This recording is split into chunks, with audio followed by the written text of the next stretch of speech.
este octavo vídeo del tema 2 hablaremos sobre las centrales nucleares.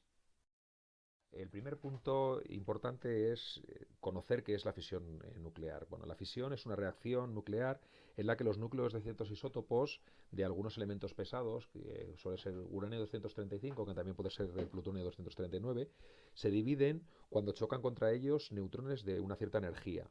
Como consecuencia de este impacto, se fragmenta el núcleo y se liberan dos o tres neutrones y sobre todo una gran cantidad de energía, que es proporcional a la pérdida de masa que se produce en la reacción, que como sabéis es igual o viene dada por la ecuación, la famosa ecuación de Einstein de E es igual a mc cuadrado. Esta energía es la que se utiliza en el reactor nuclear para producir vapor y luego posteriormente para producir electricidad mediante el conjunto turbina alternador. Los neutrones liberados en la fisión, a su vez, pueden chocar con otros núcleos que están próximos, obteniendo así un proceso continuo llamado reacción en cadena. Y lo que nos interesa es que esta reacción en cadena se mantenga a sí misma una vez iniciada, lo que pueda garantizar pues, una producción de energía permanente. ¿Dónde se coloca el combustible nuclear? Bueno, pues se coloca, se fabrica en forma de óxido de uranio 235, tiene que estar enriquecido entre un 3 y un 5%, ¿vale? Para una bomba nuclear tiene que estar por encima del 90%. Y estos óxidos se introducen en unos tubos metálicos de una aleación de circonio de 4 metros de longitud y 1 centímetro de diámetro, ¿vale? Como veis en la parte central de la transparencia tenéis bueno, una mano cogiendo pues, una pastillita de uranio 235. En la actualidad existen dos tecnologías principales de reactores nucleares. La más extendida en España es el reactor de agua a presión, también conocido por sus siglas en inglés PWR. En el mundo hay 230 reactores de PWR y tienen potencias comprendidas entre 900 y 1500 megavatios. Eh, bueno, para ver un poco las partes que tiene, estas centrales tienen tres bloques principales, tienen tres circuitos hidráulicos principales. Tienen el circuito primario, que es de donde se extrae la energía calorífica del reactor. Luego tenemos el circuito secundario, que es el que refrigera el primario, donde se forma el vapor y es el que mueve la turbina antes de reutilizarse. Y luego tenemos el circuito terciario, que es el que se encarga de refrigerar el condensador y generalmente proviene pues, del río, de un mar o de un lago que esté próximo. Vamos a describir cómo funciona el reactor de agua a presión con un poquito más de detalle. Fijaros, en este sistema tenemos tres partes. Hemos visto que está el circuito primario, que es radiactivo, y es donde podemos encontrar pues, trazas de polvo de uranio. Pero es un circuito cerrado que no entra en contacto con el secundario, que a su vez bueno, pues contiene agua limpia y también es cerrado. El, el circuito terciario es circuito abierto. Entonces el circuito primario está formado por la vasija del reactor, luego tenemos el generador de vapor, la bomba de refrigerante y el presionador. Habitualmente tenemos únicamente una vasija y un presionador y tenemos tres o cuatro generadores de vapor y bombas de refrigerante.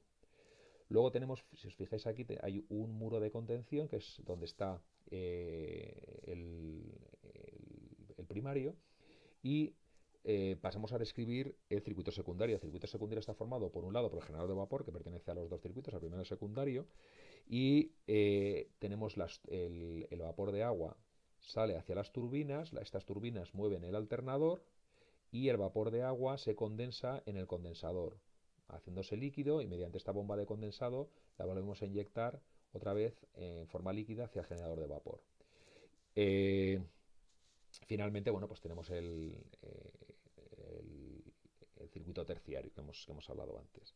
Bueno, ¿qué tenemos en el circuito primario? En el circuito primario tenemos agua que hemos desmineralizado y que entra en el reactor a una temperatura de 292 grados centígrados y sale del reactor nuclear a más de 326 grados centígrados. Este agua se mantiene en forma líquida porque el presionador mantiene una presión muy alta en este circuito, por encima de los 150 kilogramos por centímetro cuadrado de presión. Entonces, este agua líquida a muy alta presión va al generador de vapor y en el generador de vapor cede energía hacia el agua que entraba del circuito secundario y se enfría. ¿vale? Y es la bomba del refrigerante la que la vuelve a inyectar otra vez a la vasija del reactor. Eh, el presionador mantiene estable la presión, aunque haya fluctuaciones, y si os dais cuenta, bueno, pues la mitad inferior hay agua y la mitad superior hay vapor. Entonces, para aumentar la presión, se utilizan unas resistencias eléctricas que pueden calentar parte de este agua, y para disminuir la presión hay unas tuchas que rocían con agua fría la parte de vapor. Entonces, de esa forma podemos mantener la presión dentro de unos márgenes. Eh, por último, bueno, pues lo que os comentábamos, yo creo que lo más sencillo de comprender es que a partir de la salida de vapor que atraviesa el muro de contención del edificio principal, estas salidas se llaman penetraciones porque salen del reactor nuclear, llevan el vapor a las turbinas, que tenemos turbinas de alta, media y baja presión, y mueven el alternador. De forma que lo que está situado del muro de contención hacia la derecha es una central térmica convencional. Aquí tenemos un esquema de funcionamiento de una central similar al anterior, un poco más vistoso, porque tiene más colores, pero podemos apreciar los mismos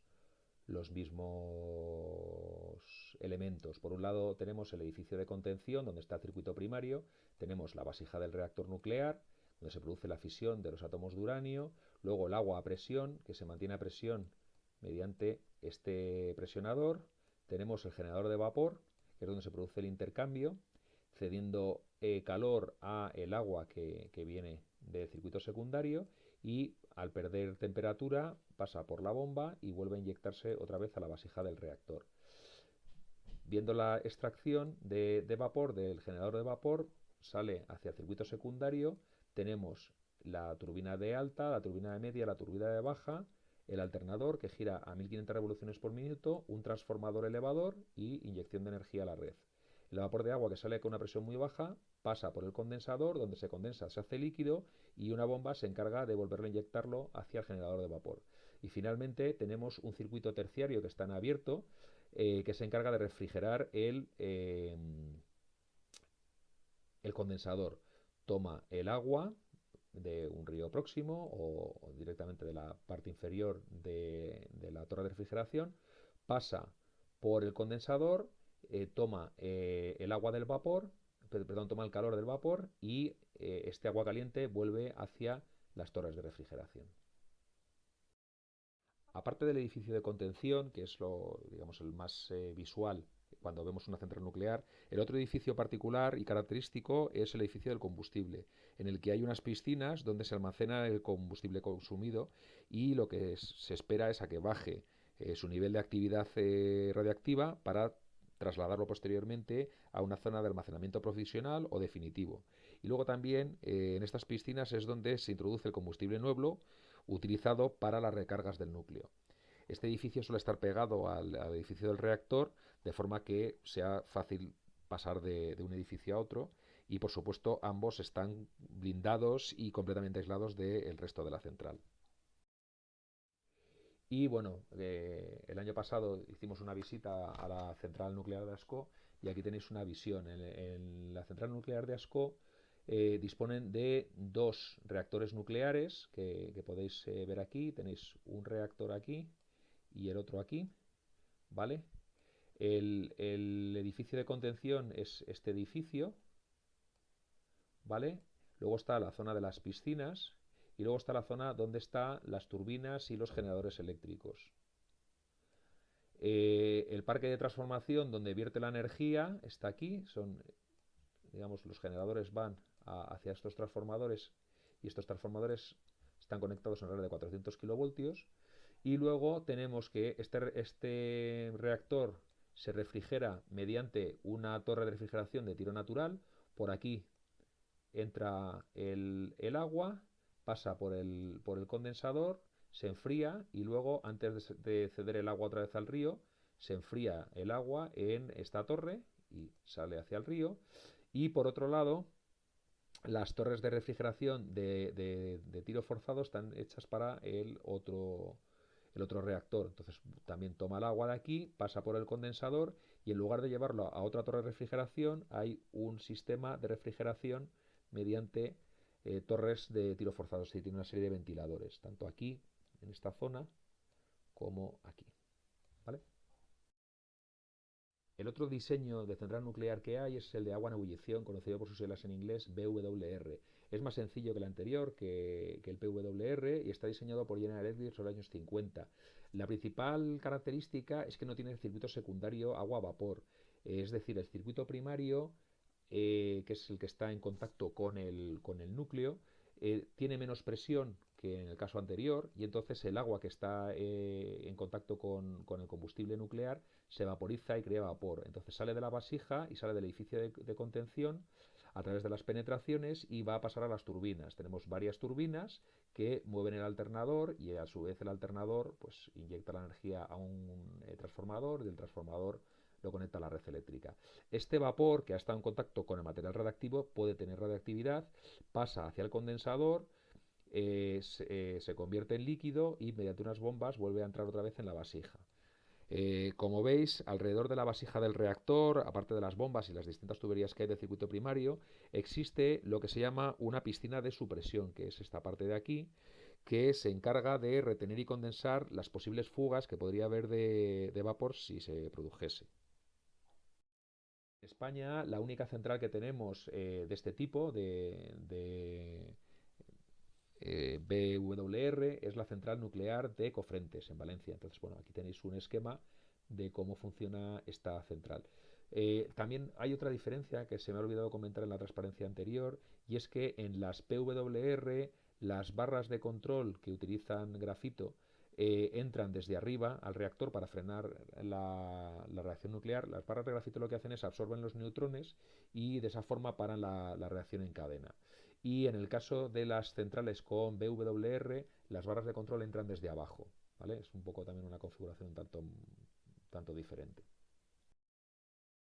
La central de Fukushima, que famosa por los vertidos que tuvieron después de un maremoto, bueno, pues era también de este tipo, BWR. El principal problema que tuvieron en Fukushima no fue el tipo de central, sino que cuando se produjo el terremoto, la central se desconectó, y en el momento que se desconecta la central, aunque se pare la reacción en cadena, es necesario refrigerar el núcleo. Entonces hay unos sistemas de bombeo que mantienen el agua fluyendo para refrigerar y mantener el núcleo a una temperatura estable.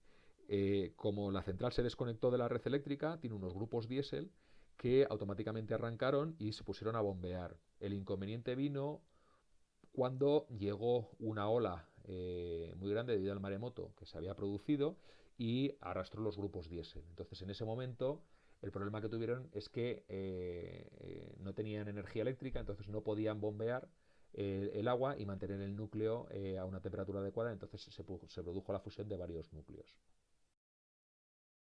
Estas son las centrales nucleares que hay en España en estos momentos.